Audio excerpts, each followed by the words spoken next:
Национальная олимпиада Мыңбала призвана ежегодно выявлять тысячи наиболее способных учащихся 5 и 6 классов из сельской местности, чтобы дать им возможность обучения в лучших школах страны.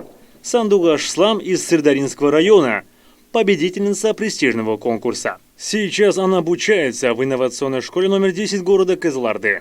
Отличница учеба, активистка. Целенаправленно оттачивает свое мастерство в филологии. В будущем школьница мечтает стать журналистом. Я рада, что заняла первое место среди 75 одаренных школьников региона. Благодаря своим знаниям сейчас обучаюсь в одном из самых лучших учебных заведений области. Во-вторых, хочу выразить благодарность моим руководителям и преподавателям. Планы большие. Моя главная цель жизни – стать журналистом. Именно в этой отрасли хочу добиться больших высот и радовать своих близких и родных. Олимпиада проводилась в 2 этапа. В первом этапе из 222 школ региона участвовало 18 245 учеников. Только 301 из них прошли во второй тур. 75 школьников стали победителями, набрав наибольшее количество баллов. Им было предложено обучение в специализированных школах для одаренных детей.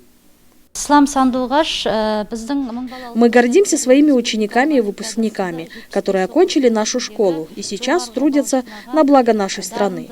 Особенно теми, кто добивается больших высот и поднимает престиж нашей школы на республиканских и международных предметных олимпиадах.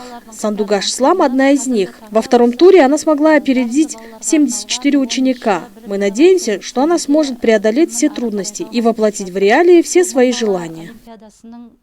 Всем участникам Олимпиады Мыңбала предоставили бесплатный доступ к курсам на развивающей онлайн-платформе Елюмете.